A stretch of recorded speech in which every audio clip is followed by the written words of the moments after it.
Hi, I'm Alyssa Nadworny, and you're listening to NPR's Book of the Day. The concept of the book Yesteryear is so good. A tradwife Instagram influencer who espouses the gospel of homesteading and raising children and living the simple farm life gets transported back to the 1800s, where she actually lives on a farm with no electricity, terrible tasting food, and no fancy furniture or modern amenities. It's the debut novel from author Caro Claire Burke. She spoke with NPR's Ayesha Rascoe about the dangers of romanticizing the olden days and about trying to figure out what's real and what is performance. This message comes from MIDI Health, a virtual care platform for women in perimenopause and menopause. CEO Joanna Strober shares the mission behind working with women in midlife. It's not just about hormones. It's not just about weight loss medications. We are very much a holistic care platform, and our job is to figure out whatever medications are appropriate for you and offer you those medications. MIDI Health, committed to helping women in midlife with perimenopause and menopause care, accessible via telehealth visits at joinmidi.com. This message comes from Progressive Insurance. Insurance isn't one size fits all. That's why drivers have enjoyed Progressive's Name Your Price tool for years now. With the Name Your Price tool, you tell them what you want to pay, and they'll show you options that fit your budget. So whether you're picking out your first policy or just looking for something that works better for you and your family, they make it easy to see your options. Visit Progressive.com. Progressive Casualty Insurance Company and Affiliates. Price and coverage match limited by state law.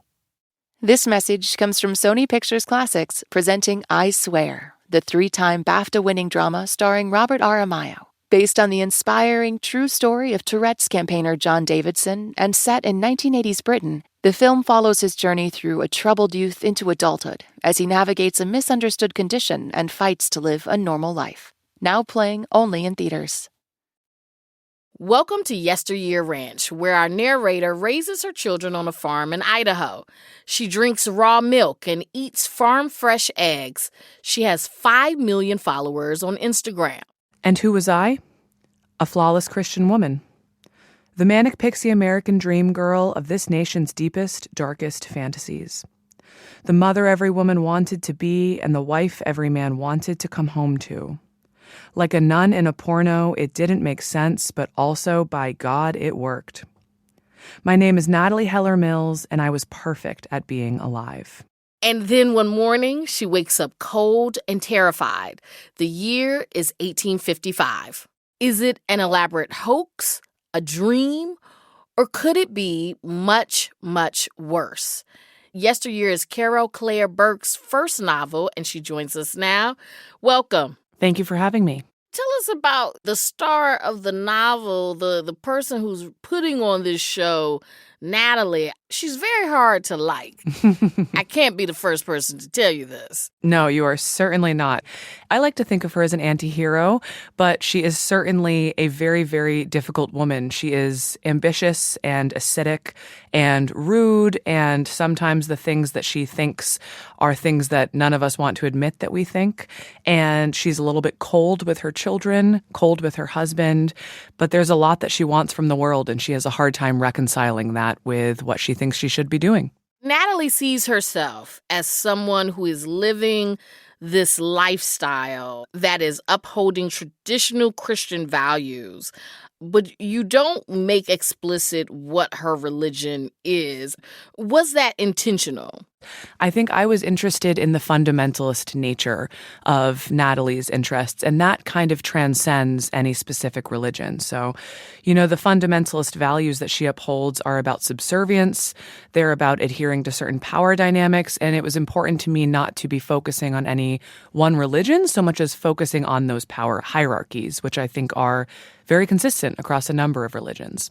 Is that Natalie's values? Is that what drives her? She's not really subservient. She's the leader of the household. Right. I think that's the contradiction that I found so satisfying when I was writing it. This woman who might claim to believe in those values, or at the very least has been raised in a community that espouses those values, but she herself really doesn't act them out. She has so much ambition, and like you said, she ends up very quickly being the breadwinner for her family.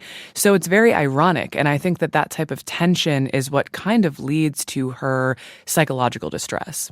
And then one morning, she wakes up under a comforter that is not her comforter. And she thinks to herself, this frigid, knotted, lumpy floor is not your Brazilian imported hardwood.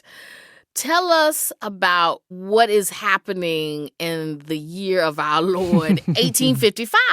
That was one of my favorite scenes to write. So that's the moment where the reader is basically immersed into the 1800s for the first time. And Natalie wakes up and she's in her house, but it is not her house. And as she kind of ventures farther and farther, she comes across children who look like her children but are not her children. And she steps outside and she recognizes her property, but, there's no lighting. And the chicken coop is falling apart and the barn looks old. And she finds herself in this very uncanny reality of a time period that she has been fetishizing for so long. And it's really terrifying. And it was really, really exciting for me to write as a kind of scene setter for this novel. We don't want to do any spoilers, but while Natalie is in the 1800s or in this time period, she does find what appears to be a broken piece of like a plastic lapel microphone in the yard. What's going on in her head as she's starting to find these inconsistencies? Yeah, well, Natalie is very paranoid and very savvy, and she has spent a lot of time online. And so I think that one of the ongoing paranoias she has is that she's being filmed, that this is some sort of reality television hoax. And so stumbling upon that really kind of lights her up. Surveillance and performance is a very, very consistent thread throughout the book. And I think it starts for her at the earliest age because she's taught that she is surveilled by a very patriarchal sort of form of religious authority. And so she becomes very comfortable with that. But then when you amplify that with social media followers and thinking, at any given moment in a grocery store, someone might know who you are, I think that can really change your relationship to reality. One of the questions that Natalie has to confront is what is real and what's not real, and what's real and what's performance. Do you want the reader to ask some of those same questions? I don't like putting any homework on the reader, but it's certainly been the topic that I have the most fun when I'm talking to other people is, how you can take these threads about influencers and apply them to your own life. Like, do I act differently with my coworkers than I do with my husband? Probably, right? Most people do. Yeah, and then you think about, how you try to get the right angle when you're taking a picture for Instagram. You gotta put on a show. Yeah, it's all a performance, totally. For me, I have a fraction of Natalie's fame, but it certainly makes it harder for me to retain my own identity. And I would be lying if I had any answers to that, unfortunately. But it is certainly something that animates my hours, is trying to figure out how I can retain my understanding of myself, regardless of what someone online might think of me. We often romanticize the olden days. Turns out the food sucks, and Natalie immediately injures her foot in an animal trap. Is this book a bit of wish fulfillment? Because, a lot of people may see these tradwife TikToks and think you wouldn't love making Oreos from scratch if you didn't have the double oven and central heat and central air, I think a lot of people have kind of characterized this novel as a be careful what you wish for. And I think that's, a totally correct characterization. I think a little bit of what I was thinking about when I was writing the novel is almost like pushing a theory to its final conclusions. I think we have such an obsession right now with moving backwards in time, and that's true with tradwives, but it's true across the board. And so it was really fun for me as a writer to kind of think, okay, well, let's take that argument and that theory that people are pushing to one another online, and let's carry it out all the way and see what happens when we get to the end. That's Caro Claire Burke. Yesteryear is her debut novel. Thank you so much for joining us. Thank you so much for having me.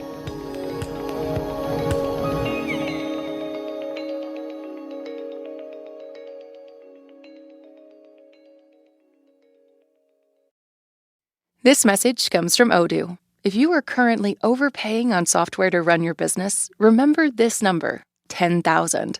That's the number of new businesses that join Odoo per month. Join Odoo today at odoo.com. That's ODOO.com.